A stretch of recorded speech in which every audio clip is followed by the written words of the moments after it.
1 check, 2 check, 3 check, 4.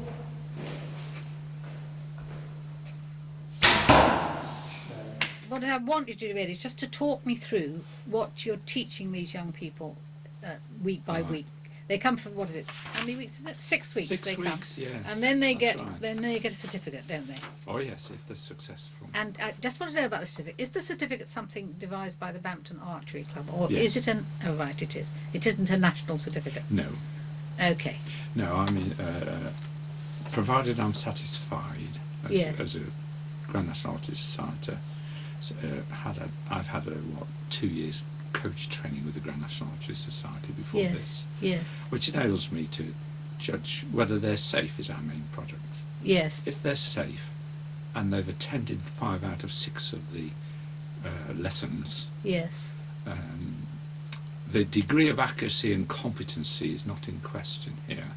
It's a question of whether they're safe among other people, know that obeyed their safety rules, and have put in 5 out of 6 attendances to show their side of the effort put in. I can imagine that safety is unbelievably important, because it is a fairly lethal instrument, isn't Yes, it, really? and we're on public ground. And just on public ground. And it's quite... With cricketers and footballers at the same time. And dog walkers. And dog walking and golfers. Yes, so there you are.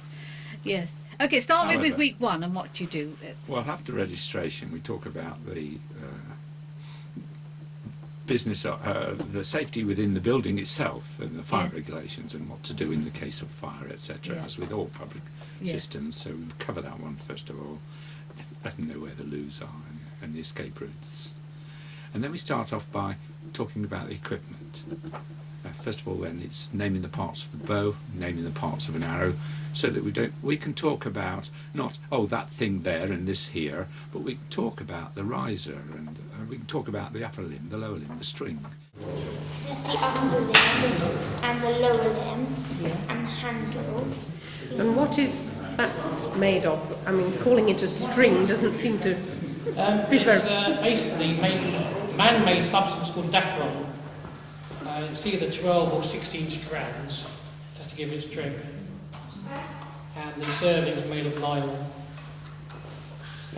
And do you always dismantle a bow when you've finished to take the strain off? Yeah. Otherwise, if you put it, leave it braced up, it will, over time, the limbs and the wood inside the limbs will go back. Won't go back to its memory state. So, as soon as you leave it, take it apart. We can talk about the pile and the shaft and the knock on the arrows, so that they know what part goes where. And do you find that at the end of the course they are talking using those Yes. words? After Brilliant. the second week they are. Are they? Oh, lovely. Yeah. Yes, oh good. I'm pretty strict on that, because really it's something simple for them to learn. Gives them confidence, but it gives them the vocabulary of archery. They feel part of the archery then. Yes, great. And so then the next thing is very, very important from a coaching point of view, is to check their eye dominance. This is whether they're right-eyed or left-eyed dominant, because that's the one they aim with. Okay, so you shut the other one. Not necessarily shut it, but that will depend on whether they're comfortable with them both open or not. It's better if they're both open, because the dominant eye will take over. Okay. And there won't be any tightening of the muscles around the face if they're in trying to shut the other eye. Yeah. So they're more relaxed and better shot. Okay. And hopefully they're right-handed as well. Then they go hand in hand with the eye. And are most people right-eyed?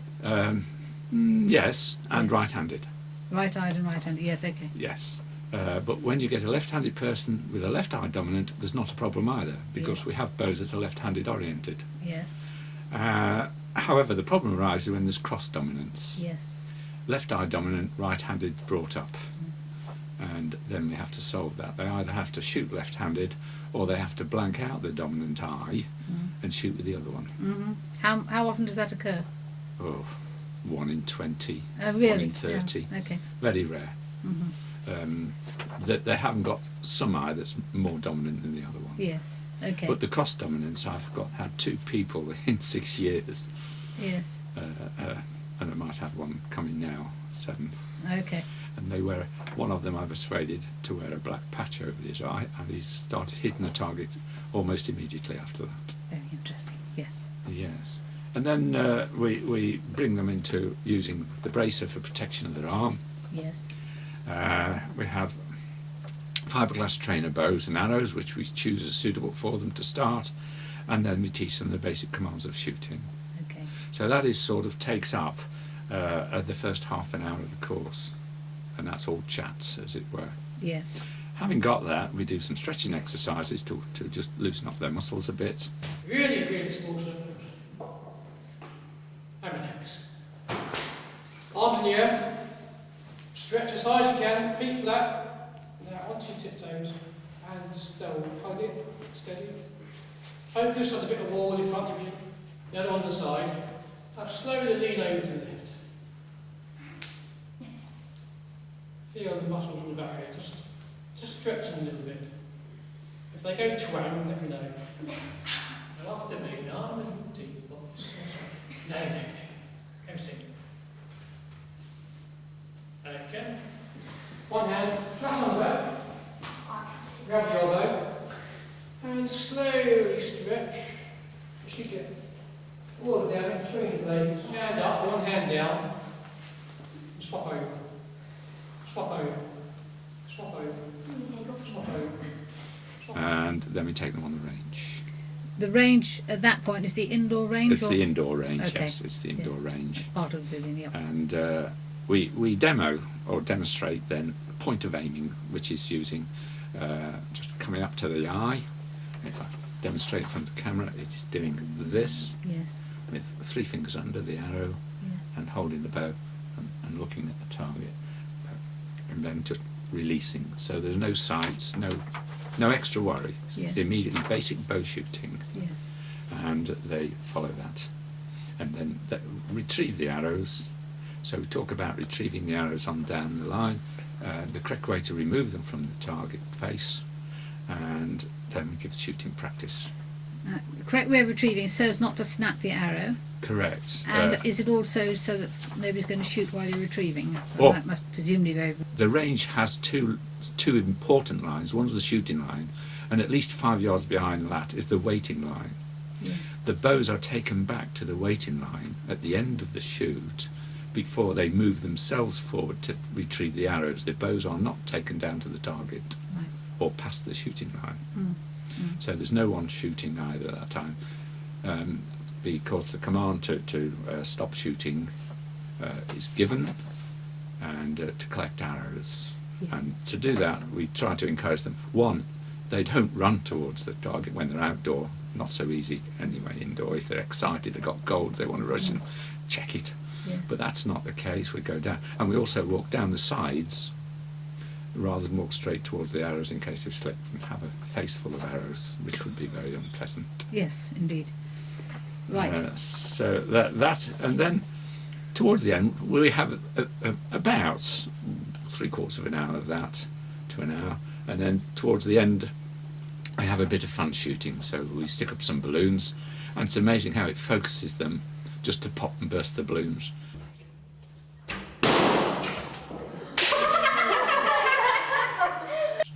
In the early, and then we get them to pack up the equipment, and we give them the handouts relevant to the theory course that day, which is the commands on the first one,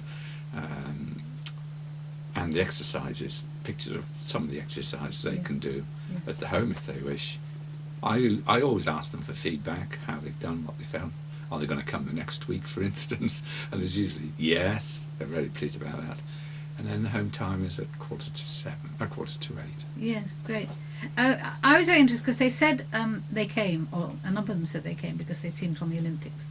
And I thought that was great that the Olympics is inspiring kids to take up something. It's very nice, isn't it? Yes, it is. Yeah. Majority of people, though, however, come from the have-a-go sessions, as we call them. Ah, We hold one at Aston Village Fete yeah. on the 6th of June this year. We have one at Ducklington School a couple of weeks later, and then we have the White Horse Show 2 whole days. Yeah. And a lot of recruitment comes from doing the archery there. Yeah. A lot of them get referred to us from other people, or they find out from the websites that we go around, or the Grand National Archery Society. They get in touch with and they say we're the nearest people, and that's how we get recruitment. Yeah. And some people, they've always wanted to do it here. My name's in various bits of paper around, and they find it. But we don't actively go out to try and get people in. I have a policy where I think people, if they're interested enough, they will find us. And that then produces better students. We're not here, they have a go sessions to see whether they want to do it or not to come on a coaching course. Because it's a 6-week commitment, 1 3/4 hours a session, and I'd rather that they came wanting to learn. Yes, absolutely. No force by anybody else. Yeah. Should we go on to week 2 then? The second week, well, we recap the first week. Obviously, more commands of shooting, of which they have the sheet now and had time to read. And now we talk about the etiquette of archery. Not shouting behind the line while people are shooting. Not walking up and down the line looking at scores of people, the scorecards, and trying to find out what they've done. Things like this. If they inadvertently, well, if they carelessly rather, break an arrow of someone else, they pay for it immediately. So this is etiquette of archery is really different to commands. It's about courtesy. Courtesy, good manners in shooting. Yeah. Yes. Okay. And people sometimes don't want to be chattering on the line when they're shooting. Don't talk to them, and don't feel affronted just because they're not talking to you. Yeah. I had occasion only this week to the juniors, which is thrilling because there's about 10 or 12 of them turning up now, which is quite good, through the coaching course that we've been given, and they get noisy, and they chatter on the line and they get distracted. So I'm afraid I had to have a little word, and all I go to them and say, etiquette, oh, sorry. And then they're okay to it. Unfortunately, there was one adult that was rather loud. The moment they closed down, the adult's voice, that was all I could hear, so I had to have a word with him as well, say, can we just lower the voice a bit? So that makes good shooting and good companionship and thoughtfulness for others while they're at it, yes. And then again we do, that's the theory part, then, and about 20 minutes on the course. And as you can see, we're oriented more to the practical training than anything else. We do the stretching exercises. We put on finger tabs for protection this week. We're going to do a lot more shooting. And we put a pin sight upon the bow so that they just have a pin to focus on the gold. Okay. And then they release. It's called freestyle shooting. We demonstrate this freestyle shooting using the Mediterranean loose, which is 1 finger above the arrow and 2 below. So the loose refers not to the bow, but to where you put your fingers? Yes. Okay. And you loose the arrow. You don't... Yes. We'll see it. You don't fire an arrow because there's no fire involved.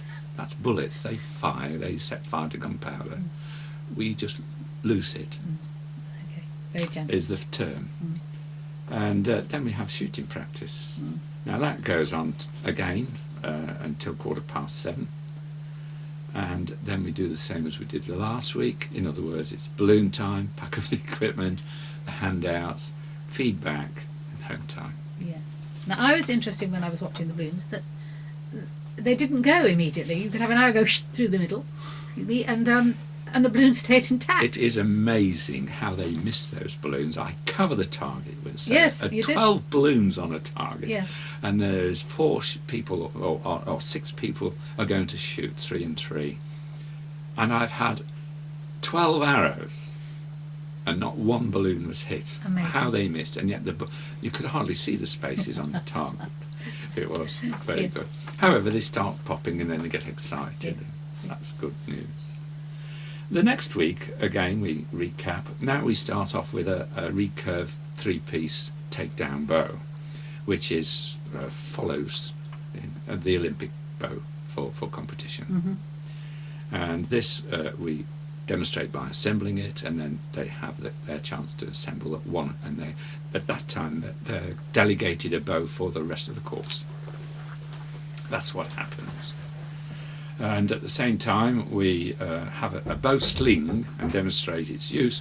That is a piece of a rope around the fingers that also goes around the bow, so that when they actually hold the bow in the hand, they don't grip it at all.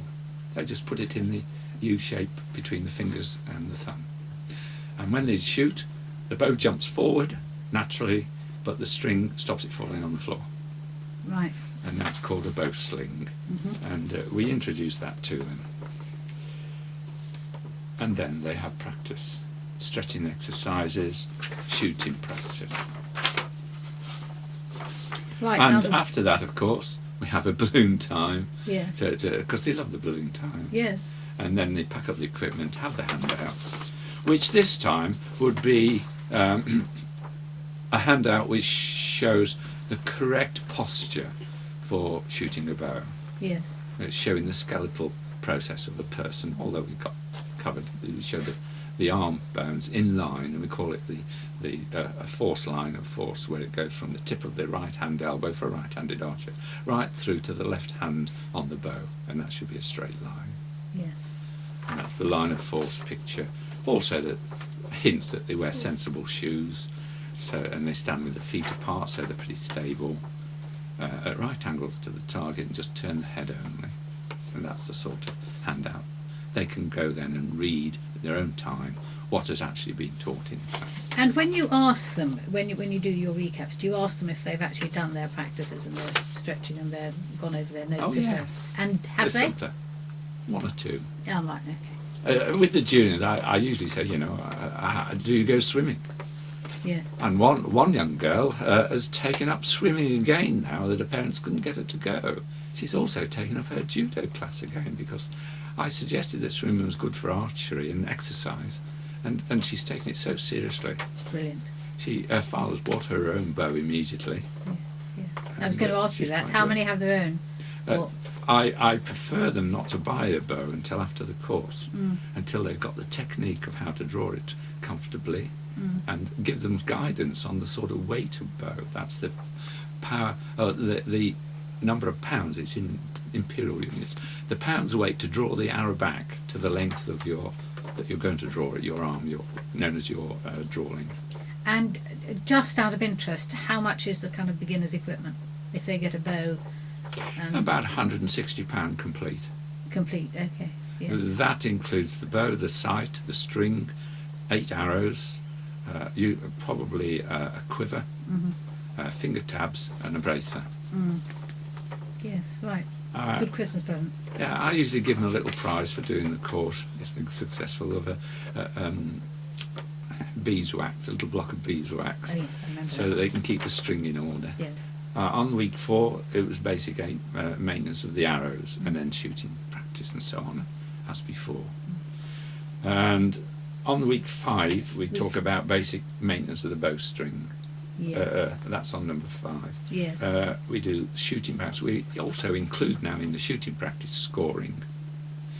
There are 2 types of scoring. You either have the 5-zone scoring with the colours from gold, red, blue, black and white, going from 9 with the odd numbers, 9, 7, 5, 3, 1. Or there is 10-zone scoring, which is metric, and that means that the gold is split with a ring in the middle to have a 10 and 9, and the red is split with a ring in the middle, having 8 and 7, and so on, 6, 5, and 4, 3, and 2, 1. Right. And the outside's called the skirt, is 0. And that's 0, okay. Or the green if you're outdoors and you're on the grass. Yes, yeah. And so they have a little bit of scoring, and it gives them some idea. We're looking not really for the score itself, but for the quality of the shoot is more determined by the grouping of the arrows. Closer they group, the better. Even if you're on the outside ring? Well, on the if they all group, ring. we can adjust that to move in. If they're all spread all over the target, there's not a lot we can do until they become consistent. So we would help them then to just go back to basic and put themselves through the correct posture, and the grouping will suddenly close to a smaller group until it gets smaller and smaller. And when you have a takedown bow with a sight, once we've got the established consistency, we can move the sight and then they'll hit the gold. Gradually we help that by moving the sight to help them get towards the centre of the target as well. Yeah. But I'm mostly interested in the grouping on the first goes. So the scoring comes quite a bit after they've done some shooting. So that's week 5, you start Week 5. shooting and scoring. Yes. Right. And week 6 is the final week. Yes. So then I talk about the types of bow. In other words, we've got different bows now. There's compound bows, recurve bows, long bow, and also the types of arrows. You can have carbon arrows, carbon aluminium arrows, and you can have wooden arrows. The wooden arrows tend to go more with the long bow. The aluminium goes with indoor. They tend to use aluminium indoor for high performance, pretty good. And they use carbon aluminium arrows for the top flight, external ones. Arrows of the top quality are somewhere in the region of £25 to £30 each, and you buy them by the dozen. Of course, that's a set. That is so you're a lot talking to shoot into a tree, isn't it? I mean, if you're out, yes, you just don't do it, do you? No, you look after those. Absolutely. And well, on the course, you see, they've had arrow maintenance, and so Yes. they know the pile. They put the pile on, or they put the knock on. They put the fletches on, and that's what they do with arrow maintenance. And they also, and the string maintenance, they use the beeswax to keep it strung, so it doesn't get, the damp doesn't get to it, and it also keeps the strands together. So we have all that on the course, yes. And then finally, we have a shooting practice and a little scoring competition. Right. And then we pack up, give the handouts appropriately, which shows the scoring with the targets and so on, so they can take that away to refresh. The idea of rounds, which is the various different rounds of what you shoot, like indoor, there'd be a Portsmouth round, which comprises 5 dozen arrows at 20 yards at a 60 centimetre target using 10 zone scoring. It's the mixture of units is quite amusing in archery for measurements. Yes. But others, like an outdoor round, could be an Albion, which is quite a powerful round. You shoot at 80 yards and 3 dozen arrows. You shoot at 60 yards, 3 dozen arrows, and you shoot at 50 yards, 3 dozen arrows, 9 dozen in all, and you shoot at a 122 centimetre target. Yeah, that is such an interesting mixture. And you have gone from dozens to yards. Yes. So why do we then go to centimetres? Because it's European. And although it's a 122 centimetre target, really it's 4 foot, as the old English target. Yes. We should say So that. we're a bit proud of that, really. So they didn't actually change it. Yes, they just said it in centimetres. But we've got 80 centimetre targets and we've got 60 centimetre targets. And if you shoot a metric round, you shoot at 90 metres, not 100 yards, which is a bit shorter. And you shoot at the 122 centimetre target just the same. But when you come down after a group of arrows at that, you come to, say, a 50-yard target with an 80 centimetre target face. Okay. And you shoot arrows at that. And they're called rounds, these different things. The targets are called rounds? No. Oh, the actual... The actual set of group of arrows that you shoot. You shoot, yes, okay, I'm with you. You shoot arrows indoor in groups of 3, and they call that an end. You have an end of 3 arrows, and you put lots of ends together to make a round. Okay. Sometimes the round comprises different distances. Yes. As I said, Yes. the most prestigious one is the York round in the imperial units, which is 100 yards, and you use 6 dozen arrows. 6 dozen arrows. Yes. You shoot at 80 yards, and you shoot 4 dozen arrows, and then you shoot at 60 yards the last 2 dozen arrows. It takes all day to do that shoot. 144 hours altogether. We now have sort of metric children, don't we? So Yes, do you have to no tell trouble. them? They don't have any trouble. They do know dozens now, and they do know a yard still. Well, they have no trouble with the metric, but they do have a bit of trouble Yes. sometimes with unit, but they quickly get hang of it. Yes. Yeah. Good. I'm glad we're keeping those in. Yes. And then the big thing, of course, is then it's the certificate for the qualifying students. So, what it means to me to do is to say, we'll have a splendid course, and I've got some certificates here, because they're now valid. 18 Germans. Well, Elliot Taylor.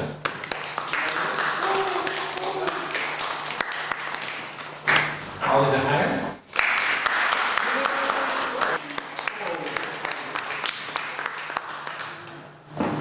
Joshua Bedfield.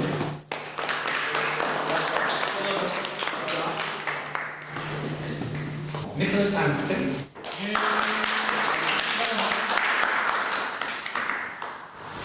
And Jennifer Farmer.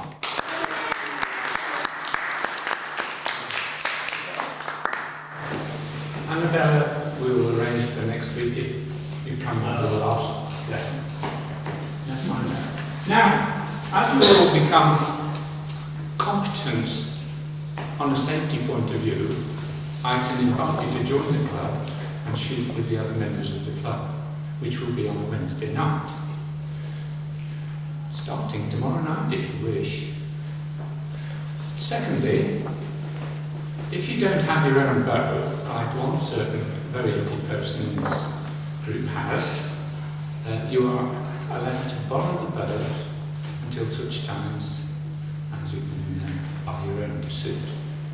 The only thing about it is I have another course running next week, so the bow that you have might have been altered or changed. So when you go outdoors, because that's where we are from now onwards, we are outdoors on Wednesday nights, weather permitting. What we're going to do is you shoot at 20 yards. Now you've been shooting at 15 at a target, only small, but you'll be 20 yards, 5 yards longer, but the target is twice as big, 122 centimetres, which is 4 foot. Okay? So that's what we'll do. I'm going to join the club then for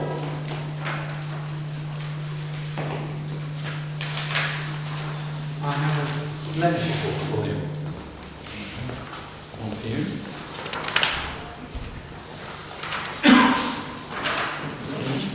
And when you get your parents to sign it, and also fill in the money,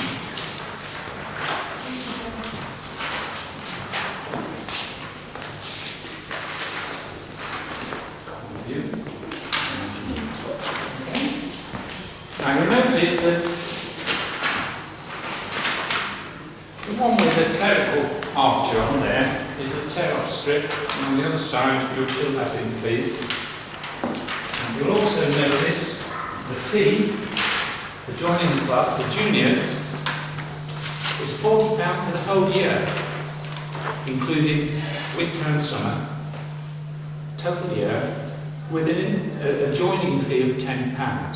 Making the total cost to you to join the club this year for £50. That's all it requires. So, are there any questions? No? No? Any of you going to be joining the club? All of you? Splendid. Now, you're free to come tomorrow night or the week tomorrow night starting now. I'll be looking out for you. It is evidence that they have done a course, so that if they go to another club, they can then take them on immediately into their club membership without having prior to do introductory course. Quite important that they can demonstrate that they have done this. It's a rule of our club that no one shoots in the club unless they are either previously been shown to be competent, like a member of Grand National Archery Society already, therefore they've done shooting course, or they've done an introductory course. So no one actually, beginners, get in with the other people until they've been instructed, mainly for safety reasons. One, safety of the archers and the general public. Two, safety for their equipment, and perhaps also safety for themselves, so they don't hurt. So that's the basis of the introductory course. That's lovely, because we've sort of covered, haven't we, all the things that we were filming. The following up to that, which is going to happen for the first time in our club this Saturday, one of the members has invited us to his place to do what we call an improvement course. So we're going to go, and he says 6 adults are going to come. I shall do coaching there. Is this of the same group of children? No, this is adults. This is adults, okay. Yes. and the adults will request it, could they do an improver course, you see. That's Yeah. what it really is. They just wanted to know, can we get some coaching? Yes. So they want to improve. So we go from the introductory course next to improver courses. At the moment, the improvers for the juniors is done when they're on the shooting line on a cub night. And the coaches, I myself, and we've got 4 other coaches, will nominate a coach available to help them on that evening rather than shoot ourselves. Yes. And But when that's they working. when they go on other evenings other than doing this beginner's course, It's Wednesday night, club night, yes. Yes, it's a club night, and they're just shooting and they're just improving because you're around to show them Well, what they're going wrong and things if like that. Just practicing, basically, is it? Or is it Yes. more than that? Well, what we're doing, we point out that they're falling away from the, say, correct posture, Yes. or they're not pulling the bow back to their face to the correct length. They're not taking the time over the aiming of the shot. They want to go almost like a speed shooting, and that's not very good for the archery. And their posture hasn't got automatically built in yet. They haven't had enough practice. It's like they still don't go through a little mantra that I give them to help them set themselves ready for the shot. Can you just now think tell us the about it. mantra?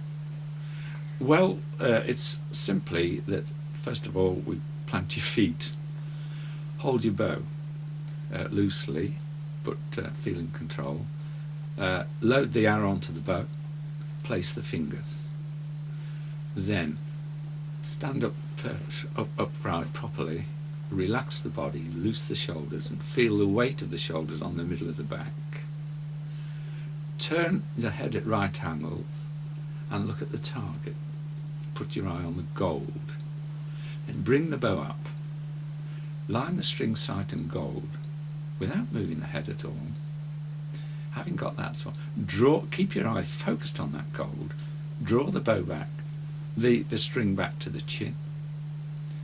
Make sure the sight is on the gold. Release. Wait until the arrow hits the target, and then bring the bow down. In other words, you had a follow through. Yes. Now, Okay. it's quite a lot, but with practice, gradually this comes automatically. Yeah. Just like driving a motor car after a while. Yeah. You don't look at the pedals where your feet go. Yes. You just look where you're going. Yeah. Yeah. You don't even look at the gear stick to find out which gear you're going in. It's true. Sometimes you can hear a crunch, and then they got it wrong, and you sometimes get the students, adults as well, back away. Mm. But mostly the children, after they've been taught, don't ask for any more coaching. It's the adults that are asking for coaching. Oh, at the club. that's interesting. Yeah. Yes, Yeah. it is. Well, And- they're happy to play around. Yes, and do you But- see as the children go onto the field and Yeah. at the club night just go on practicing? Do you see the improvement?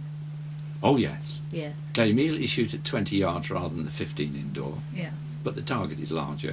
At any one time, Yes, coming 'cause you said- regularly. yes, coming you- regularly. Yes, you said that following that group all came back. All All wanted of to them come back. came back. Other groups, they've come, they've got a Duke of Edinburgh award certificate from me, Oh. and then they've left, Yes. which was fair enough. They'll come back to archery later, probably. Yes.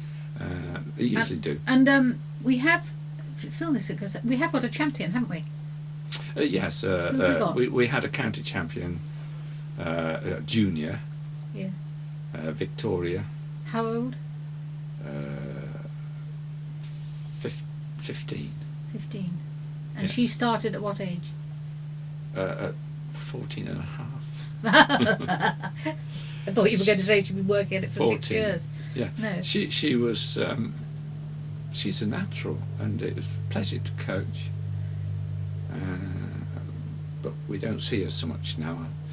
Either it's to do with her studies, because she's such a talented girl. I mean, she was taking 10 O levels at the time, and she got horse riding and ballet dancing and all sorts of things. And archery suddenly disappeared off, although she's very good at it. Yeah. We were trying to encourage her with her parents to really get going. They might have been looking forward to going up into national competitions, and who knows where it would have finished with the ladies. Mm. But at the moment we have an adult lady who's just doing the 4th week of the course, who is a natural, and regularly, at the distance we're shooting, hits the gold, and all the other students are around about the blue and the black. And she's not done it before? No. She gets a lovely group, Yeah. about that tight, from 15 yards, which is pretty good. Yeah. I mean, eventually she'll get it down to that tight, and then she'll be in a competition with adults very high. Yeah. Yes. What we've got now is that we put 2 targets up for the juniors, and they still all pile up on the line and want to be there. They don't wait until a detail is shot and come back, and then they go for the second detail, which is what adults tend to do. But gradually, yes, it's very delightful to have so many of the juniors now coming through. Wonderful. And some of them quite good. Wonderful. But I think absorbing any of them into sport is a wonderful thing. As soon as they get their own bow, then we know we've finally got. Yes. At the moment, we allow them to use the club equipment, which is, I've organised that all in bags, so that you pick your bag up and you've got your own equipment from the last week. Yes. So that the bags that we now have been very, very successful. It's kept all the equipment together. We've hardly lost any equipment at all. Great. 1 or 2 arrows have had the fletches and the knocks down and cock bent, Yeah. but that's part for the course, as they say. Yeah. And each junior gradually, when we have another course, which won't now be until September, but then the bows will go into being used by another group of people as well. Yeah. This will annoy them because the sight marks are all been moved, so they'll get their own equipment by then. Yes. Is the hope. I usually say, by the time it's Christmas, it's time you had your bow. Yes. I have a word with the parents. Have a about word it. with the parents, yes. And what we do at the end of the course is that I guide them on the way to the length of bow, which starts really with the length of the arrow that they shoot, and you add about 40 inches onto that. So they shoot a 24-inch arrow, then they want a 64-inch length bow, and then they need to know the weight that they can pull, usually around about 18 or 20 pound weight, to pull the arrow back to that length. And that then, and the arrows, we suggest that they get aluminium arrows to start with. Which are how much each? About £3 each. Okay. And you need 8, so it's about £24 a set. Yes. That helps. And they get their own equipment and gradually build up. And some of them have come. Nowadays, the bows on the market are really super. These starter bows, as it were. The serious starter bows rather than just the trainer bows. And you can see they really are first class for the Yes. juniors. Now, we're all 3 about the same age, aren't we? But, you know, a bit younger. But when we did it as kids, I used to get a piece of ash Mm-hmm. and it seemed absolutely wonderful. I mean, they have such fantastic stuff now. Oh, don't yes. they? What did you start with? I mean, did you play around as a child with an ash bow? Or you? Well, when you're a kid, you always have a bit of string and Yes. want to shoot an arrow Yes. off a piece of wood out the hedge. Yes. But I started when I'd be 12 or 4, somewhere around about there. And did you start And with a serious... I bought a bow Yeah. from Jake's, it was called it, and a Jake's bow, which was a self bow, all made of one piece of wood, lemon wood, probably something like that. No, yeah, Tagame, can't quite remember. And it had handle and shape and string, and I made my own arrows out of dowling. I went to the wood shop and chose the straightest piece of dowling at the right size and put fletches on it. And you didn't have plastic knocks in those days. You had a sliver of bone that you placed in the just behind the fletches in order to stop the string splitting down the arrow. Yeah.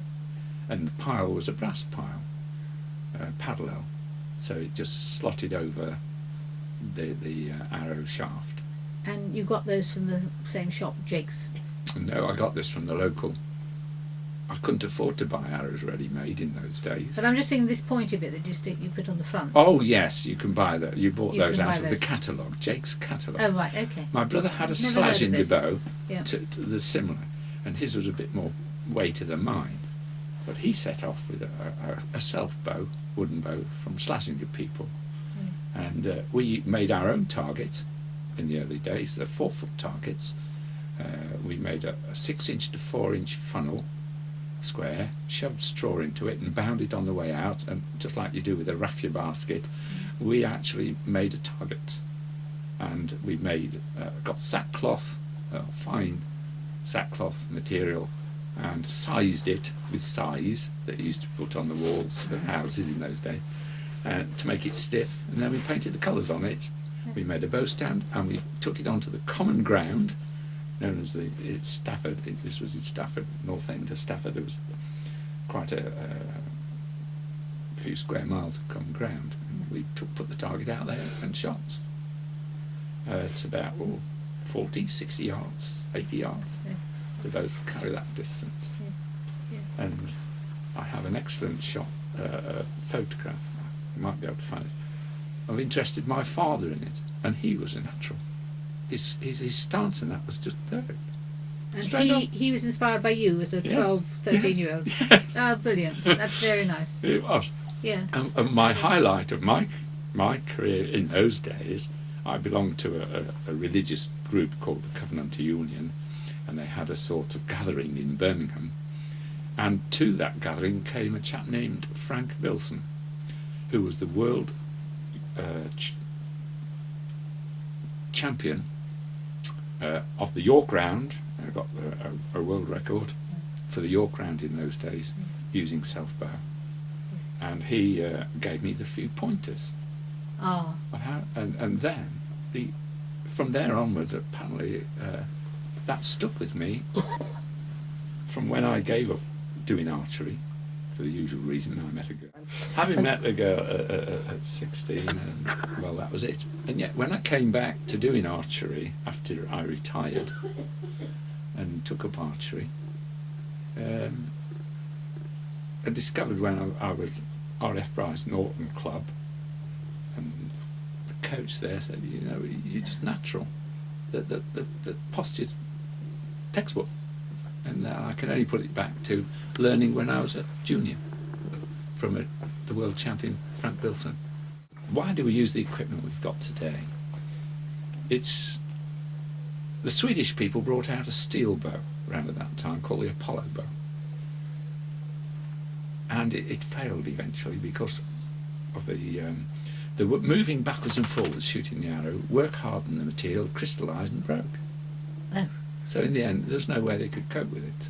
So that was what they use now is fiberglass and carbon, and wood, and composite limbs on the bow, and they use aluminium, duralumin risers. Now they're getting into carbon fibre risers, very much lighter weight. This is how I became interested in archery. Well, I mean, I think of that, and then of your hero, as it were, coming to your little meeting, and be like somebody coming to David Beckham coming to the primary school when they're playing football. I mean, just wonderful thing to happen. Really we inspirational. Yes, we went. I actually went with this Covenant Union, they called them. I think they were a Plymouth Brethren people in those days. But I wasn't sort of aware of the nature of the church that I belonged to. Is just got there through my parents. And Were they Plymouth Brethren? yes. Were they? Well, my mother was a Quaker, my father was a Plymouth Brethren, And and so I was brought up chapel. Yeah.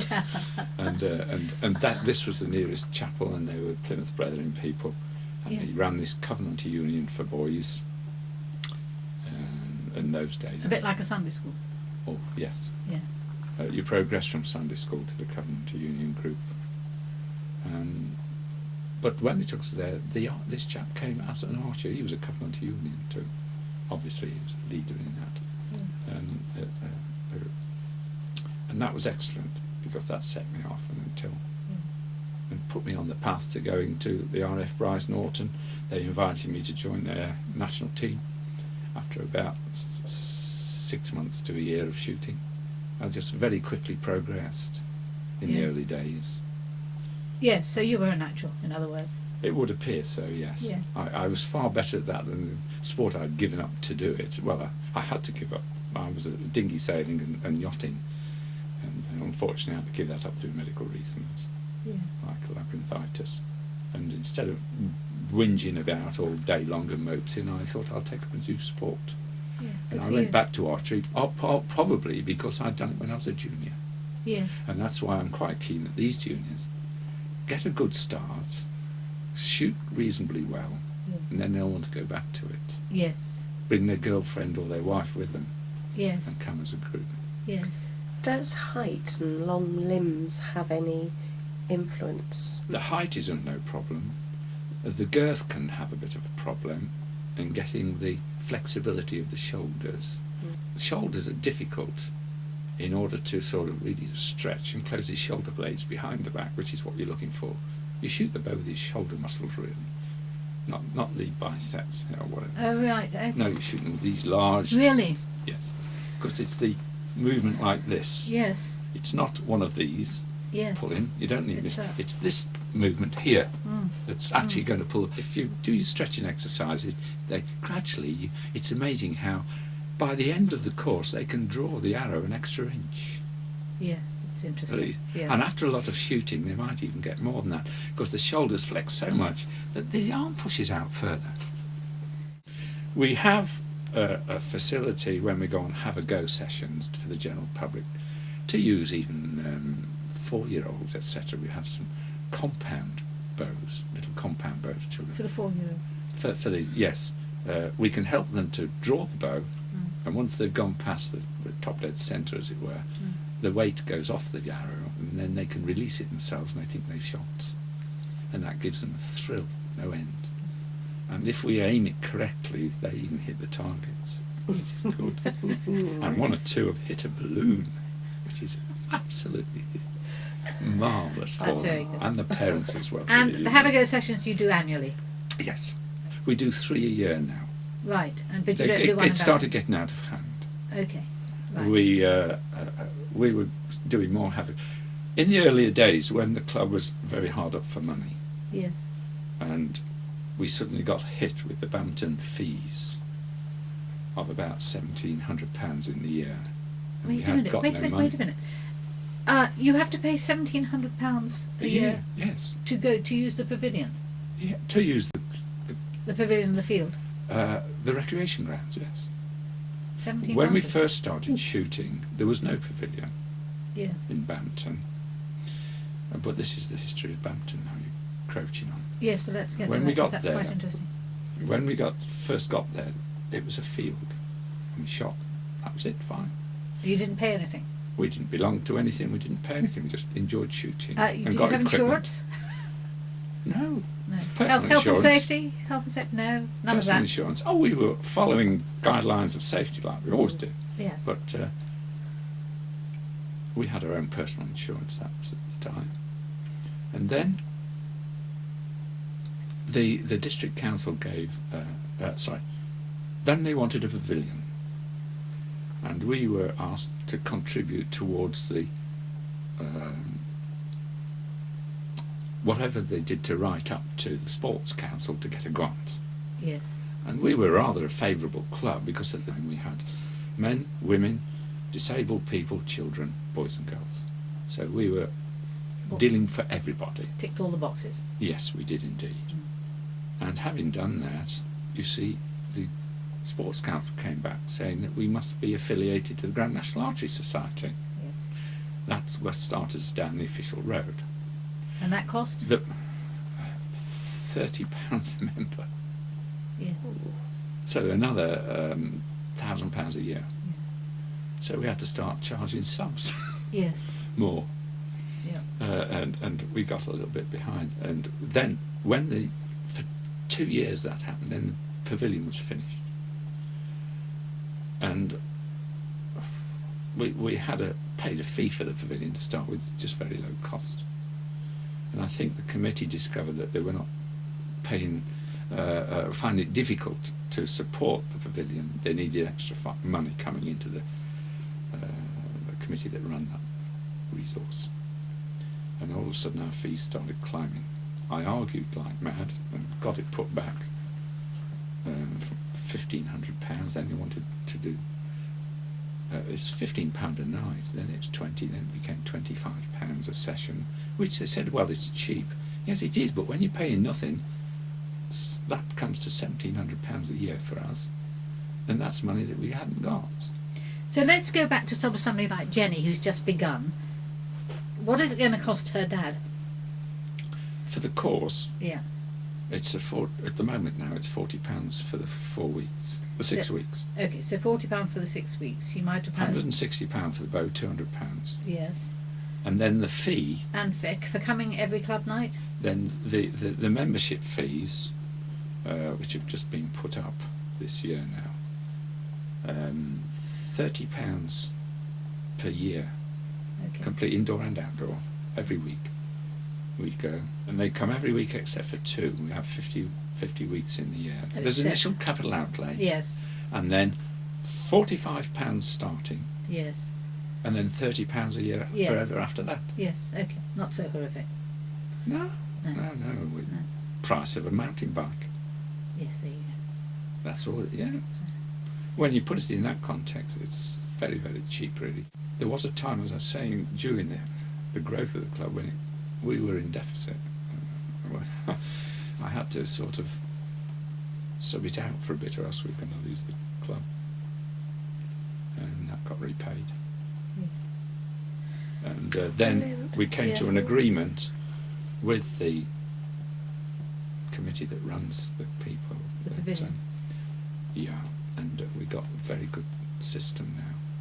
We've compared it with other clubs. We're very favourable. Windrush Bowman charge £25, £30, something like that. But that's for the summer season only. And you have to pay your GNAS insurance fees on top of that, or membership of. And in winter it's £2 a week. So for 15 weeks, that's another £30. And in the end, you're paying out nearly £90 odd. So our 70 is quite. It's okay. Yes, because the £70 includes membership of the Grand National Archery Society, which provides the insurance. Yeah.